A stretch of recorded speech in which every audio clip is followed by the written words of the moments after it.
Major Spoilers podcast covers news, reviews, and of course, spoilers, and goes into details about the topics discussed.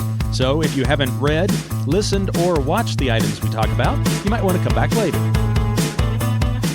I'm Matthew. And I'm Stephen, and you're listening to the Major Spoilers podcast, the podcast for pop culture and comic fans. In this issue, travel back with us to the year Cowboys and Indians as Lucky Luke, Cowpoke Supreme, Front de la Sentier Passeru. We reassemble the Secret Six, deal with various crises in time, and head down the Old Town Road, something, steel screen door, like a Belgian cowboy riding out on a horse, and something horses in a rodeo, because the Major Spoilers podcast is on the air. Hey everyone, welcome to the Major Spoilers Podcast, issue 1117, 1117 issues of this show. We've been doing this for a long time, and we are trying to do new and different things in 2025, which is why, Matthew, today, I'm announcing this now, I had the pleasure of talking with Matt Brawley, the creator of Amphibia, director of Gravity Falls, directing and co-producing, I think, Big City Greens, as well as a bunch of other shows that your kids grew up with, at least my kid, one of them at least, devouring this stuff nonstop. And he's got a new Art of Amphibia book coming out in March, something like that. And I had the pleasure of interviewing him today for the Major Spoilers podcast that you will get to hear next week on the show in episode 1118. But I will say, Matt is a very fun person to talk to. He's super, super nice. And for people wondering, hey, Stephen, when are you going to have another interview on the show? The answer is next week. Hooray! Week. So I was pretty excited to talk to him. A little bit of fanboying on my side, just because of how much the stuff that he has worked on has had an impact in our family lives. So Gravity Falls, Amphibia, Big City Greens, Owl House. Those are all 4 shows that he has had his hand in. And then an upcoming comic book, we talk about that. So you'll want to come back next week and check that out. So pretty excited about that. I'm also pretty excited about comic book reviews. Matthew, what do you have in your read pile this week? Secret Six, number 1. I believe this is like the 5th or 19th or 20th volume of Secret Six. No, it's like 6. But basically every Secret Six is a whole new thing. It's a whole new 6 of the Secret Six. If you've never read the original Secret Six, go check it out. But this particular Secret Six is written by Nicole Maines, who is the actress best known for playing Dreamer on television. And of course, the story stars Dreamer. Art by Stephen Segovia. And it picks up from the threads coming out of the Absolute Power crossover. If you don't remember Absolute Power, here's how it went. All the heroes are like, we are heroes. And Amanda Waller went, blah, blah, blah, I am the crazy Amanda Waller, and I steal all your powers. And so they have no powers. And then Amanda Waller lost. And she was put in prison. And now she's gone. So a team assembled from the people who were working for her unwillingly. Dreamer, who of course is the great grandmother of Stephen's very favorite superhero, Dream Girl of the Legion of Superheroes. Superman, who is the son of Superman, hence the name, and a new hero, Gossamer, who is Superman's boyfriend, are all kind of roped into looking for Amanda Waller and crash head on into Deadshot and Catman and weirdly Black Alice, who had been a member of one of the Secret Sixes some time ago. She was also a part of Black Canary's group, right? She was in the Birds of Prey. Yeah. I want to say that she didn't join the Secret Six until after the well, it was whenever Gail Simone took over, right? Because that's a Gail Simone created that's a Gail the Simone modern character. Secret Six. Yeah. But Black Alice came with Gail when they relaunched Secret Six after the Flashpoint thing. So she joined the Secret Six in the New 52 when they were all running around with the weird shape-shifting guy, Big Shot, who turned out to be Ralph Dibny. Of course, that particular run of Secret Six is best known for the line, "Who had weird sex on the couch?" and 7 people raising their hands, one of whom was a ventriloquist dummy. But none of that happens here. This is a more modern story, which means there's a lot of anger and there's a lot of chaos. And the things that happened throughout Absolute Power are still out there. So at a certain point, we find Bizarro is still out there and he's been fitted with implants. He was going to be Amanda Waller's, basically her automaton. She was going to have a Kryptonian level creature that she could control and fight first person. Now, Bizarro, it might be noticed, was actually only the prototype. She was going to steal Jon Kent, Superman's powers, and basically take over his brain. That didn't happen, and I'm kind of happy with it. The one major complaint that I have about this issue is kind of one of my common complaints with first issues of late. It gives us a lot of setup, and it focuses us on the left half of our new Secret Six, the team of Dreamer and Gossamer and Superman. But when we finally see Catman, Black Alice, and Deadshot, they just sort of pop up in the story. This feels like part. This feels like we've gotten to the second commercial break, and once again, it's always that question of how much do you front load in your series? If you have a double-sized first issue, does that mean you have an even bigger drop in sales to the second issue? I feel like it's a well-constructed issue. The art is interesting. It kind of reminds me of Kenneth Rocafort. If you remember when Rocafort was doing Red Hood and the Outlaws about 10 years ago? Yeah. It's kind of got that feel, maybe with a little bit more stylization to it. Stephen Segovia is the artist. Yeah, Segovia. Yep. Segovia has lots of big hair people. People have big pointy hair. Jay Gossamer, Superman's boyfriend, or I guess, I don't know, Superman is his boyfriend, whatever. Jay has pink hair, and it's literally giant, pointy anime protagonist hair. It looks pretty cool. And of course, Dreamer shows up, and Dreamer has dark hair, and Dreamer's hair goes all over the place in crazy times. So it's not my favorite style of art, but it's always consistent. It's always well done. I feel like visually, the bigger complaint for me is always going to be the color palette. And modern DC has this thing that they do that kind of bugs me, where the stories will go really, really kind of dull, like we're watching a modern horror movie where everything has to be orange and green. I'm going to take a drink. Yeah, I get it. But then, when we get into the combat sequences, everything is hyper saturated in purples and oranges, and it's kind of a thing. And I don't necessarily love it, not just because I have funny color sense, but because when you have these things happening, it kind of makes the reality that you're living in, or that we're trying to, put our brain into or subsume our consciousness in, it makes it feel less real. It makes it feel less inhabited, and it makes it kind of feel video gamey. And I guess it's really up to the colorist to decide a lot of those things, working with the artist and stuff. I would rather have something like what you're describing, where the color palette can jump back and forth depending on the scene, because not everything has to have a consistent. We are not a film where we have to develop a look for a movie. We can have every scene have its own look, and I'm okay with that. I think where things become problematic is when a publisher has a house style, and so everything has to look a certain way, regardless of who the artist is. And so you're forcing an artist to ape someone else's style or use a restrictive color palette that may not go with the story. That's where I have problems. But people going wild with that, that's not really that big of a deal for me. But I can understand where some people would have an issue. Yeah, and I think it's a preferential thing. It's not necessarily a quality thing.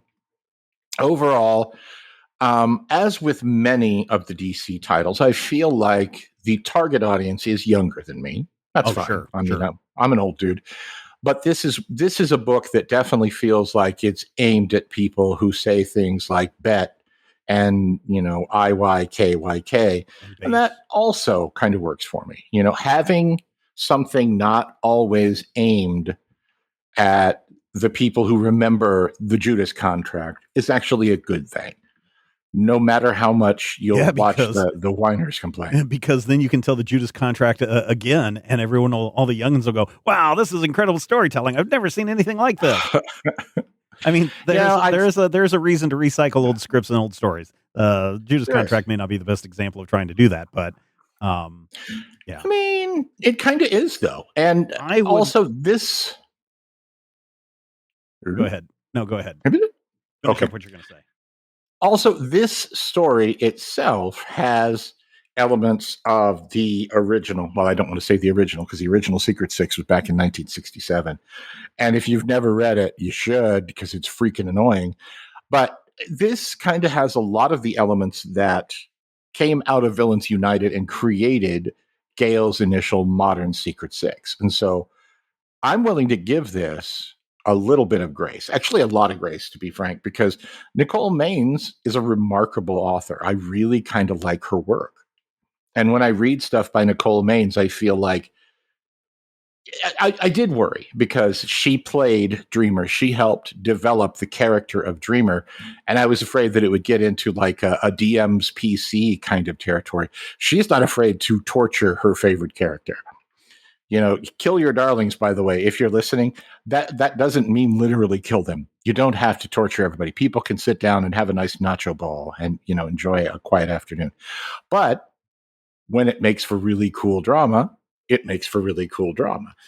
I feel like 3.5 slices of meatloaf for Secret Six #1, are well above average. If it were... Honestly, if I feel like it's another situation where if I were to take issue 1 and issue 2, put them together, review them together, my overall score for both would be higher as one piece. And I say that not even knowing what happens in issue 2, simply based on the break point for this story. But I definitely want to check out this new Secret Six. I feel like if you are a fan of previous Secret Sixes, say that 10 times fast, I don't necessarily feel like this is going to be something that you're going to immediately jump into and go, haha, look at me, I have the home court advantage. And again, being a contrarian jerkface, I'm really sort of fine with that. I want this to be something that is its own thing. And so I feel like they succeeded here, and I'm definitely willing to give it my 6 issues because I liked it expectations. So I think the biggest mistake DC has made in recent years was getting rid of their DC Inc. and their DC, whatever the other one was. There are 2 lines that they were making comic imprints specifically for kids and for YA audiences. And when DC changes imprints the way I change. No, they actually don't.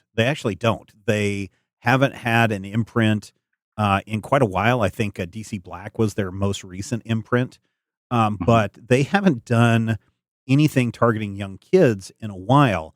And I think that is the biggest mistake, is when they canceled those 2 lines even before they had a chance to catch hold.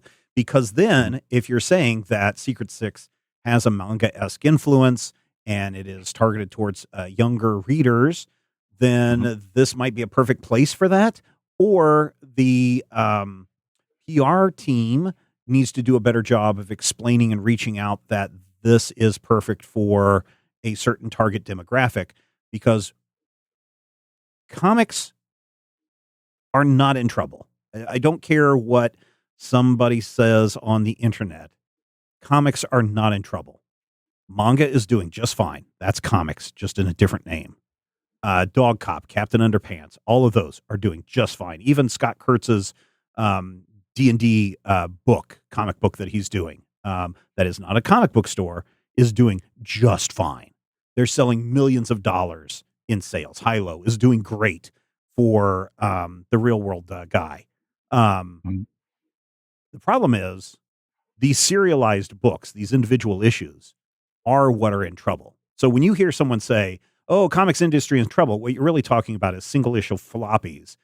That business model is the one that's in trouble. But you package 6 issues together in a trade, pop it on the shelves, slap a YA or manga tag on it, it'll sell without a problem. Now, granted, the story and the art have to be good, but yeah. So the biggest thing that DC and Marvel and a lot of these other bigger publishers can do, and I know most of them have, like Skybound has Skybound Comic, which is YA. You have Boom has Boom Kids, which I don't know if they've released anything out of that imprint in a while, but they still have that. Oni has a bunch of YA stuff. Mad Cave Studios has Maverick, which is their YA imprint. And I think that those are doing pretty good. Some of the, a lot of the Smurf stuff is coming out of Paper Cuts, which is now, I think, a Mad Cave imprint as well. So, I think those are doing really well. So it gets me excited when you say, hey, I think that this comic is aimed at a younger audience. The problem is, are they doing the promotion to reach that younger audience? Right. And that will tell you whether this story will succeed or not. If that makes sense. That's a kind of off the top of my head kind of ramble there. It's got a lot going for it. Yeah, well, good. I'm good. I'm glad that that's out. And listeners, if you want to pick up that comic from last week, there is a link in the show notes for you to buy that comic. You know what else is in the link in the show notes? A link to our Discord server. The best part is you get to join the Discord server absolutely free, and there are all sorts of cool people hanging out, including one Kyle Higgins, who stopped in and joined our server a couple of weeks ago. So welcome, Kyle. Hi, Kyle. We're glad to have you in there as well. Lots of great people having some great conversations. Go and check out the Major Spoilers Discord and join the fun. I think right now a lot of the discussion today, I think, is like, hey, what happened to my 401k? And then there's definitely different channels for all of our shows: Critical Hit, Major Spoilers, Top 5, Legion Clubhouse, Finally Friday, Munchkin Land. We've got a game stream channel. We've got Wayne's Comics that are all in there that you can join. And then if you're interested in just talking about movies or television, or so many of you are in the toy channel, showing off your really, really awesome statues. Like Cosmo PlayStation memory card is showing off some really cool Hellboy statues that they got in. And so that's really neat. Who else is showing off stuff? Jarmo is showing off. What is he showing off? He's showing off all of his giant robot stuff, giant transformers and the giant mechs and all that stuff. So get over there and show off your cool statues, toys, action figures, whatever in that channel. Now, I've got a weird comic this week that caught my attention because it is time travel adjacent, in that Assorted Crisis Events #1 from Dennis Camp and Eric Zawodzki. This is an Image Comics book, is where time is having a crisis and time is breaking down all around you. So you may turn a corner and you may bump into yourself from an alternate future who got up 30 minutes early, or you may bump into a bunch of cavemen running down the streets, or you may have something from the future happening, or you may go into work and it is a work from a different timeline and they're like, oh, you've never worked for us, so you get a day off without pay. And so it's really a chaotic time where people are trying to navigate their lives. And my understanding is that Assorted Crisis Events is a series of, it's almost like an anthology series where every issue is a standalone tale looking at people who are dealing with this kind of a crisis in different ways. This story, we meet a woman who is trying to get her clock fixed because outside of her apartment building, they've decided that this is the perfect location for post-apocalyptic movie making. And so every day it's either a zombie apocalypse, or it is a, cyborgs attacking, or aliens attacking, something different. And she has to deal with this, and it's always causing chaos. And then she's trying to figure out, what day is it? How is time working? I don't like this. It is very much I don't want to say it's a defeatist tale, because this girl is just literally so she's depressed. That's the problem. She is so depressed over everything that is happening, and she can't deal with it, but she's doing her best until the day she finds out that the alien invasion that's taking place outside of her window is not a movie that's being made, but an actual, invasion or explosions, killing machines taking over because of this weird time shift that is going on. And so it's kind of depressing as far as a story goes. It is tragic. It is sad in so many different ways. It makes you kind of want to ugly cry at times because of just how weird this world is for this person trying to navigate these events. And it is, I don't want to say it's depressing, but it is kind of depressing in that we live in a time period right now where everything is chaotic and we don't know what's going on from one day to the next. Now imagine if you opened your door and there's a knight in shining armor standing there with a sword through his head, and he thinks that you are a monastery that he can seek refuge or something, or the Rosicrucians come through and are just killing people left and right.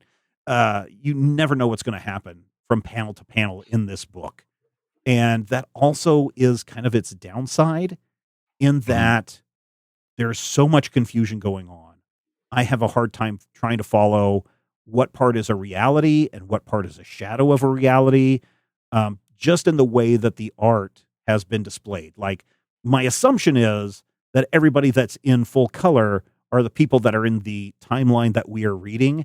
And when you see somebody that's a shadow, that are those people really interacting with you? Are they not interacting with you?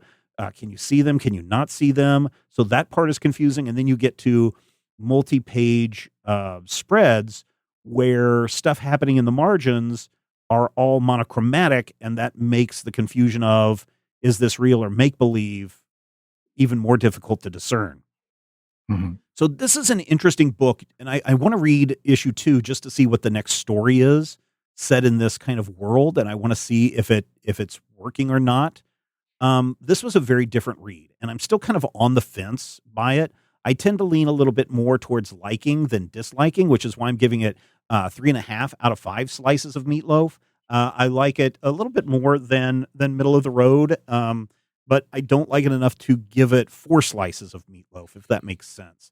But it's an interesting read. I think if you are looking for something different, I think if you're looking for something that challenges your notion of what is time, because time is a human construct, whether people want to believe that or not, it is a human construct that we've made. And there's certainly some scientific things that I've talked about for years. There was a scientific paper just recently that talks about time flowing backwards and forwards. And so when you think about karma, yes, your future self could be impacting your past self. That doesn't happen in this book, but the whole notion of time being always happening is playing out in Assorted Crisis Events. And if you want to wrap your mind around that and see how different people are navigating that concept and that crisis, then maybe pick up this book this week. It is out from Image Comics, $4.99. There is a link in the show notes if you are inclined to check it out. Let's see. Oh, hey, I want to say big thank you to everyone who is a Major Spoilers patron. If you go over to patreon.com/Major Spoilers, Matthew, there's a ton of stuff going on over there. Not only do we have the GM Roundtable, but something I really haven't played up enough on this podcast is the Major Spoilers Book Club. The Major Spoilers Book Club, which you can access. We have it over in the Reading Corner channel of our Discord server. But every month we pick a book and we read it. And then at the end of the month, we have a discussion of that book. In February, the book that was selected was, what the heck was it? It was One Shot Wonder. It's a Samantha True mystery novel by Christy Rose. And it's a short book. It's just like a couple of hours read, whatever. But then instead of Brad and I sitting down and talking about it, I had a very long chat with the author Christy Rose about the book. Now, some of you may be saying, well, I'm not really interested in paying money to listen to Book Club or be part of Book Club. Guess what? Book Club is absolutely free. All you have to do is point your browser to patreon.com/Major Spoilers and then look for Book Club, and you will find those episodes, and they are absolutely 100% free for you, the public, to listen to. We're not releasing it in its own podcast feed. It's just something fun that we're doing over on our Patreon page to get you to go over there and check it out. Obviously, there's an ulterior motive. Now, the March book, which I think people are already excited about because the March 2025 Book Club sub channel over in the Reading Corner on Discord has already lit up. It is The Hitchhiker's Guide to the Galaxy. I know a lot of people have read this, and that's why a lot of people are already responding. But yes, at the end of March, we will do an episode on The Hitchhiker's Guide to the Galaxy, and you can get that for free only at patreon.com/major spoilers. Now, maybe you want something a little more, Matthew. Maybe you want to hear the GM Roundtable. Maybe you want to be a part of the VIP live chat. Maybe you want to get access to the Major Spoilers Podcast pre-show, where we talk about all things. This week on the Major Spoilers Podcast pre-show, we were talking about the state of the industry, and I believe that we have gotten the signal that Diamond may not be surviving past Chapter 11 based on trends going on with other publishers. If you want to know more about that, you have to listen to the Major Spoilers Podcast pre-show. The only way you can get access to that is when you become a paying member over at patreon.com/major spoilers. The pre-show only costs you $5 a month, plus you get a bunch of other stuff as well. If you want to be a cool kid like John D., you could become a gold member, and you get access to up to 8 bonus episodes each month. That includes the VIP chat, that includes the GM Roundtable, and so much more. So be like John D., our newest gold level patron. Thank you, John D. Matthew, say thank you. Thank you, John D. We would like to say more thank yous on this show in the coming weeks. Go over to patreon.com/major spoilers. Sign up today, get a shout out, join our Discord server. Oh, you also get access to secret Discord channels when you become a patron. So you'll want to go and check that out as well. So much more information. Patreon.com/major spoilers is where you can find it. So John D did that. He's awesome. I like John D a lot this week. I also like all the people that are making comments, like Mad Farmer is making all the comments on all the exclusive stuff that we post over there on Patreon. So that's good. Do you think he's really a farmer? It's spelled PHAR, so he could be pharmaceuticals. Oh, do you think he's really mad? I mean, have you opened the window and stuck your head outside in the last, 51 days? Oh, no, I work from home now. So 51 days, go stick your head out. You can see. I'd be pretty mad and irate too. I'm not listening. All right, so one of the other things that is pretty cool when you are over on our Discord server is you get to make recommendations on the trade paperbacks that we are reviewing in 2025. So far, we haven't read anything that people have recommended because we were on this huge Void Rivals Energon universe kick that we wanted to get through. But finally, we have Lagnus, who has stepped up and said, hey, I would like for you to take a look at Lucky Luke. And I know nothing about Lucky Luke. Matthew, what do we know about Lucky Luke, the character?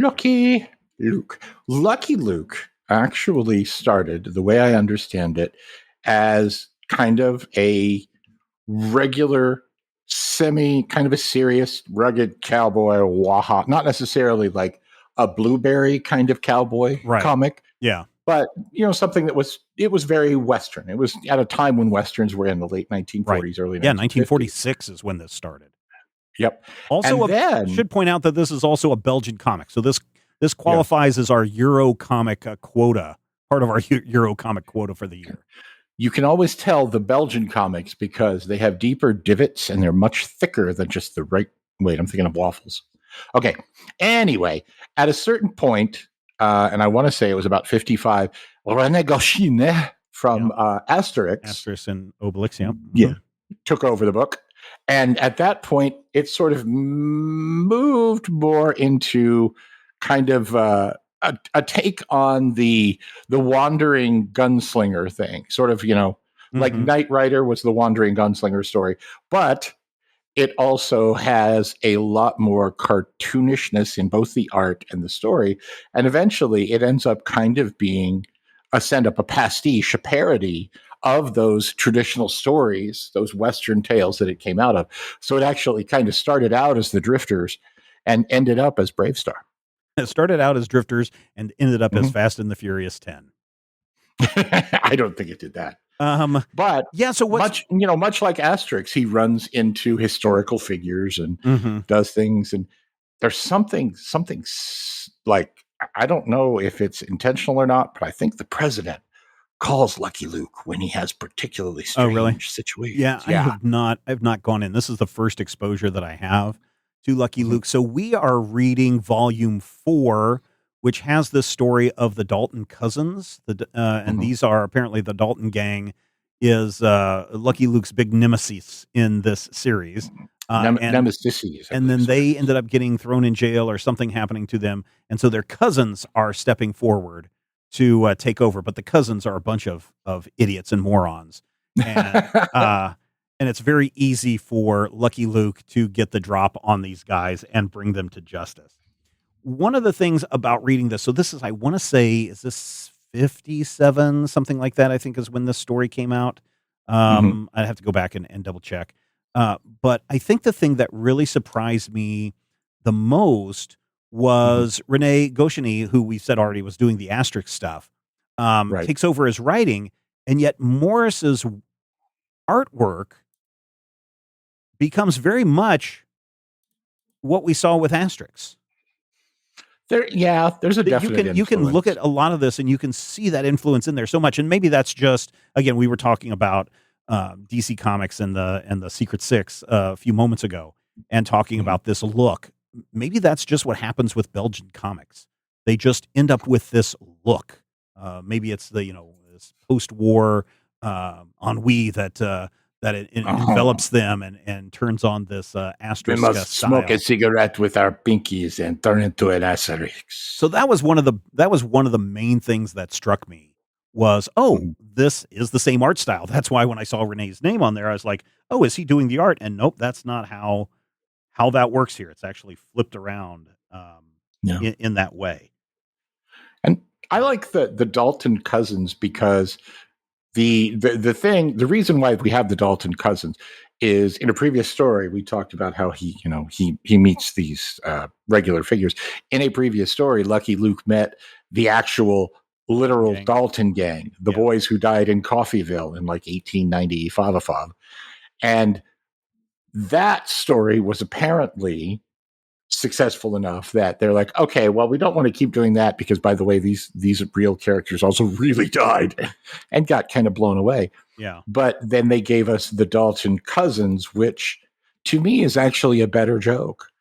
It's fun to think, hey, we met these real figures, but also these 4 idiots who are perfectly inclined at a 45-degree angle because they're each one is smaller or taller as you go, which is funny.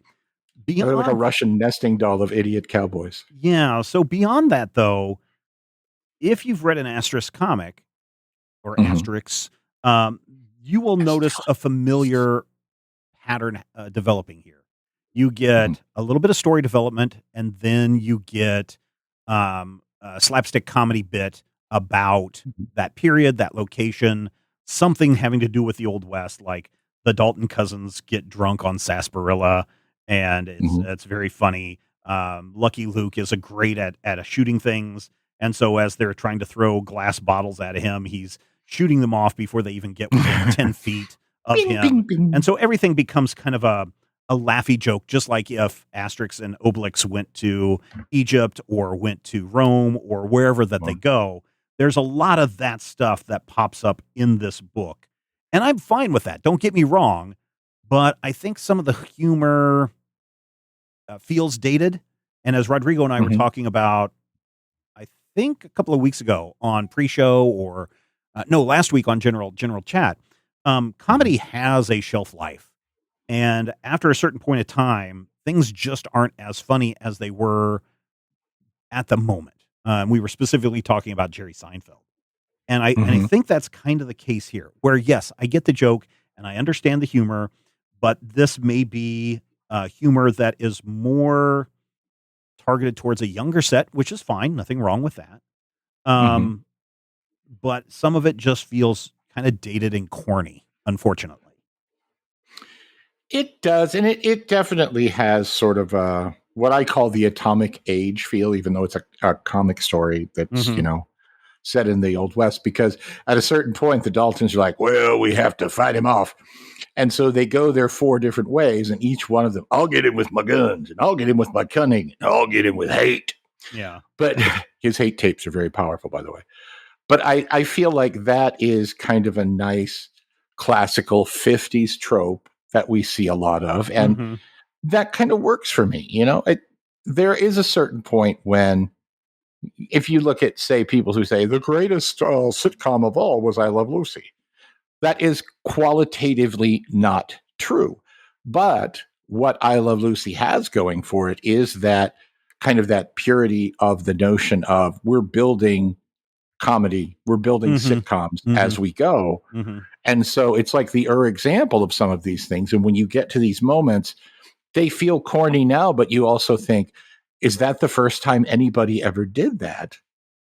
And I had a laugh out loud moment when Luke is sitting at the bar and just kind of slouched back, and the Daltons come in, and he kicks the brass rail of the bar, and it comes up at a 45-degree angle and hits each of them. No, my favorite one to just show how good of a shot Lucky Luke is. He's standing, holding a sarsaparilla, drinking out of a straw, and one of the Dalton cousins throws a bottle at him. So the first panel is him holding the bottle, drinking out of the straw. The second panel is his hand pulling out the gun and shooting the bottle that's thrown at him in midair, while the sarsaparilla bottle that he was holding is now hovering in midair. And then the third panel is the gun is back in his holster and his hand is holding the sarsaparilla again, just to show you how fast of a draw he is. I was impressed with that. I like that. And, to be fair, I appreciate what this is.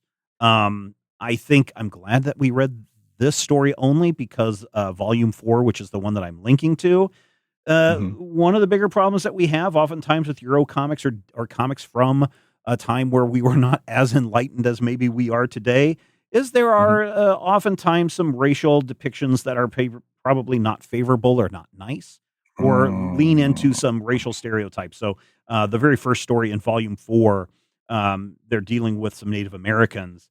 And it gets maybe not super racist, but it is problematic. Absolutely. In many places. So be aware of that if you're going to pick up a Lucky Luke collection. But there are so many volumes. This series has been going on forever and ever and ever, which is the also thing that you should be aware of is because that it is so long lasting. It means that this character has some meaning and some impact, especially in Europe and for the readers that pick this up. We have Batman here and Belgians have Tintin and Lucky Luke and Asterix. And just those 3 characters alone have as long a shelf life as Batman or as the Green Lantern or Iron Man.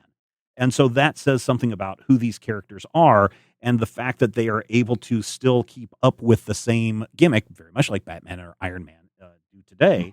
That says that there's something about this character that is worth looking into. I would agree. And I mean, I'm not by any means the guy to go to when you say, hey, what's a really good cowboy story?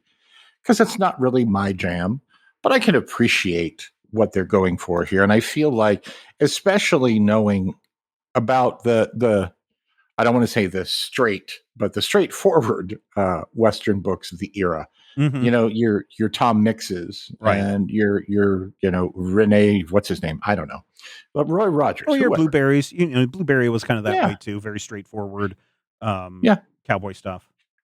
You take those and then you give it this little twist to where your character is still this cool guy and he's still doing his whole thing. And I really like how restrained the silly parodic elements are, because even though these guys are, 4 slightly smaller guys each time, it still feels like there are consequences, and it doesn't necessarily feel like full-on cartoon violence. I mean, everyone should be dead at the end of this book, but right. It's not like you walk out of an explosion and your whole body's going, it's something where there are consequences to the things that happen. And, Luke uses his brains, such as they are, to defeat the villains and their evil plans, such as they are. And it ends up just being kind of fun and, in a way, kind of comforting. Kind of just, here's a comic that you. This is not a serious. This is nothing serious. This is a comic that you read for laughs. A comic, humor. That's that's why you're reading this. And I like when we first meet the Dalton cousins, there's all these wanted posters. So there's Joe Dalton, reward $5. William Dalton, reward $2.50. Jack Dalton, reward artwork made of real plaster. And then Avril Dalton, not wanted.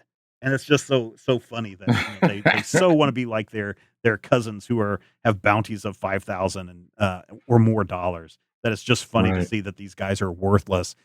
They almost at times come off as the Beagle Boys to an extent. A little bit more violent than the Beagle Boys, but if you're kind of wanting to figure out what these guys are up to, very much like that. They've got the similar. I mean, they don't look the same like the Beagle Boys do, but the only way you can tell the Beagle Boys is by the number on their shirt. The only way you can tell the Daltons apart is by their height. The Beagles are always doing something that backfires on them. The Daltons are like, we're going to show you what rough and hardy and terrible villains we are. So we're going to go and rob this homesteader, but instead they go and work for her for backbreaking pay. And then when they say, hey, we're going to rob you, she chases them off with a rolling pin. Yep. It's that kind of stuff that is funny. But I think that if you are in the mind of wanting to read a serious comic, this is definitely not a serious comic. This is something that is being totally played up for laughs, and you should know that going in. What did you not like about this, Matthew? I think the things that I didn't like about it actually did come in kind of the familiarity of it, because when you say, hey, this feels a little bit like an asterisk, it does. And you do have similarities in just the structure and the tone. And I feel like there is an expectation in these stories that the main character is kind of not necessarily meant to be driving the plot per se. That's how I felt too. Yeah, Luke just kind of wants to, I want to drink some sarsaparilla and maybe hang out and, meet a nice girl and go into the little thing. And having the Daltons targeting him makes him feel very reactive. And that also makes for some fun because it gives us those moments of effortlessly taking them out with one brass rail. Oh, yeah. But it does also give that narrative kind of, I don't want to say dated, but it gives it a very specific sort of feel. And that can be a little off-putting. Although I will say there is a sequence in here that is ripped from today's headlines. So the Daltons have laid siege to the city. So nothing goes in, nothing comes out. So everything goes up in prices. So there's a man walking down the street and another man is leaning up against a building. He's like, psst, one egg, $2. Okay. And the guy that's walking is like, that's expensive, but okay. And then the guy who bought the egg is walking off, is going, swindler. And then he turns around and then he sees another guy. This is the guy who bought the first egg, and he sees another guy and he's, one egg, $5. Okay. And then the other guy's like, that's expensive, but okay. And then as he's getting ready to sell the egg to another person, it hatches to a chicken. And the guy's like, one chicken, $25. And the guy that he's trying to sell it to is like, that's expensive, but okay. I mean, literally ripped from today's headlines, ladies and gentlemen. You can't get any closer to what's going on than right there. So time traveler, maybe Morris and Goshini are time travelers, and they saw what was coming. But there you go. I think for me, I know I said in the Major Spoilers Discord in the Major Spoilers podcast channel, I was like, hey, this week we are taking a look at Lucky Luke because Lagnus demanded it, and Lagnus is like sweating bullets in the chat, and he's like, oh gosh, I hope you guys, I hope you're not totally mean on this, and you hopefully totally don't hate it. And everyone's like, well, maybe they will, maybe you won't. He does say, Lagnus says, well, it's the eve of judgment. I wonder if the American Lucky Luke have the small fact pages at the end of the albums. Yes, There are some fact pages that do appear in the volume that we're looking at, the one that I linked to on Amazon. It's not at the end of this particular story, but there are some, like, I don't know if these are like original woodcut prints or something like that, but they do have these black and white prints in between the stories that are pretty Mhm. cool, which I would imagine are things that you may have found in a newspaper or something of the time period. And they also have in this fourth volume, they have there's a historical page that says, here's what's going on in, I think it's 1868, I think is Mhm. when this one is going on. I'm trying to find it right now. Um, 1865. So they're talking about what's going on leading up to this upcoming story. So there are those things in the book. I didn't hate this book or this story, but I did get tired of it kind of quick. And I'm kind of Mhm. feeling that same way with Asterix. As much as I love that series and as much as it had a huge influence on me, Lucky Luke, I got to it and I was like, yeah, I kind of get the gimmick. I kind of get the point, and I kind of want this to be over. I didn't hate it, but I think that I need to read this in bursts, right? Like I need to Mhm. read like 5 pages at a time, or, because each one is like a little scene. And I'm thinking that's probably because of the way it was originally published in different magazines. So you get like 5 pages, kind of like a Tintin, where Right. you get it, where you get like 5 pages or something of story, and then you come back the next time and get 5 more pages. I think that's probably how I would recommend reading this and Asterix and other books, is reading them in bursts instead of trying to get through the 77 pages or however long each story is in one Right. go. I would agree. And well, I believe that about every comic book, though. So, yeah, but it definitely is something that isn't going to be for everybody, but that doesn't necessarily mean that it's even bad. I No, rather I'm not saying enjoyed that this. I either. feel like, Yeah. yeah.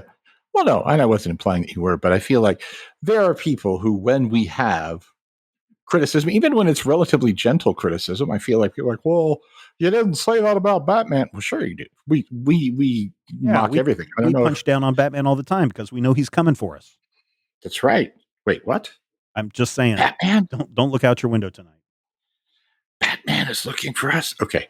But when you do go and sit down and say, okay, here I am, and this is Lucky Luke, I feel like the effect that I had from this was relaxation. I was reading really well done, fun comics. They're from another culture, which is always interesting. It kind of gives Mhm. you a window into another world. And most importantly, it does feel not necessarily new, but it feels different than the average comic that we will bump into. And that's Yeah. always fun Yeah. too. So, Yeah. I think Lucky Luke, I did want to see maybe a little bit more of the character of Lucky Luke doing stuff as opposed to mhm, looking at the Dalton cousins doing right. their thing. But maybe that's the way all the stories go. I'm going to have to go back and look through some of these others to see how much screen time Luke gets. And that's fine too if he's just kind of the character that's observing stuff, and the real fun is kind of, again, like Seinfeld. Jerry is the central character, but it's Right. really the cast of idiots around him that make the show interesting and fun. And so I think maybe that's the case with Lucky Luke as well. I would say if you get a chance to get a Lucky Luke book, the Dalton Mhm. Cousins is fun. It's funny. I've said some of my favorite parts of the book here on the show.